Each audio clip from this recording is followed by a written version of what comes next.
মাইক্রোসফটে photo import করতে তো সবাই জানে, কিন্তু অনেকেই ফটো ইম্পোর্ট করার পরেও মুশকিলে পড়ে। ফটোটিকে ড্র্যাগ করতে পারে না, যার ফলে নির্দিষ্ট স্থানেও বসাতে পারে না। তো আসলে দেখি কিভাবে ফটো এড করব আর কিভাবে এইরকম একটি ডিজাইন করব। এর জন্য ইনসার্ট মেনুতে চলে যাই এবং ইমেজ টুলের সাহায্যে একটি ফটো নিই। সাপোজ আমি এই দুটি ফটো ইম্পোর্ট করে ডিজাইন করব। আমি আগে একটি ওপেন করি। ওকে, এখন শিফট ধরে ফটোটিকে নির্দিষ্ট একটি সাইজে নিয়ে আসি। আমি এটিকে কর্নারে বসিয়ে দিই। এবার আমরা এই ফরম্যাট মেনুতে গিয়ে এর একটি শেপ সিলেক্ট করতে পারি। আমি এটি রাখছি, এটি অনেক বেস্ট। এবং বরাবরের মতোই আরও একটি ফটো ইম্পোর্ট করে নিচ্ছি। তো এই জায়গাতেই মূলত যত ঝামেলা, ফটোটি ড্র্যাগও হচ্ছে না, আবার পাশেও যাচ্ছে না। তো এভাবে সারাদিন চেষ্টা করলেও কাজ হবে না। আগে শিফট চেপে ধরে ফটোটিকে ছোটো করে নিচ্ছি। এখন এর জন্য জাস্ট ফরম্যাট মেনুর দিকে তাকান।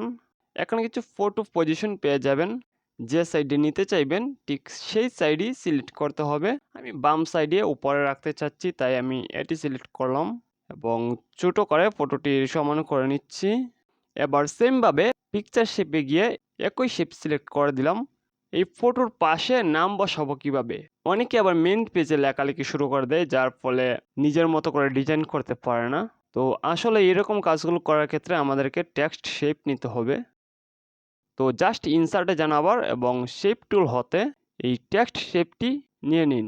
এবার চাইলে নিজের মতো করে ডিজাইন করতে পারেন এবং বিভিন্ন স্টাইল করতে পারেন, যেটা আমি করে দেখাচ্ছি। ওকে, এখানে হতে টেক্সট সাইজটা একটু বড় করে নিচ্ছি। দেন এই ব্যক্তির নামটি দিচ্ছি, সাপোজ তার নাম মিস্টার নীল। আমি মিস্টার নীল দিলাম। নামটিকে একটু মিডিলে বসিয়ে দিই। দেন এই ফরম্যাট মেনুতে যাব এবং এখান থেকে একটি ফিল কালার দিয়ে নিই। আমি এই ফটোর ব্যাকগ্রাউন্ডের মতোই ফিল কালারটি দিচ্ছি এবং আবার ফরম্যাট মেনুতে গিয়ে এটির আউটলাইন জাস্ট নান করে দিই। দেখতে পাচ্ছি আমাদের লেখাটি পারফেক্ট। এবার চাইলে আমরা এই ফন্ট স্টাইলটাকেও পরিবর্তন করতে পারি। আমি পরিবর্তন করে একটি ফন্ট স্টাইল দিয়ে নিচ্ছি, যাতে এটি সুন্দর দেখায়। আমি এটা রাখলাম। এখন চাইলে আমি ওই ফটোটার জন্য জাস্ট কপি করে নিতে পারি, তাই কন্ট্রোল ধরে কার্সর ড্র্যাগ করে জাস্ট ডান পাশে নিয়ে যাচ্ছি এবং এই ফটোটিতে নাম দিচ্ছি জাস্ট মিস নীলা। ওকে, এভাবে চাইলে আমরা ফটো ইম্পোর্টের কাজগুলো করতে পারি। তো এই প্রক্রিয়াটি পরবর্তীতে ভালোভাবে দেখব। পরবর্তী ভিডিওর জন্য আমন্ত্রণ রইল, সাথেই থাকুন।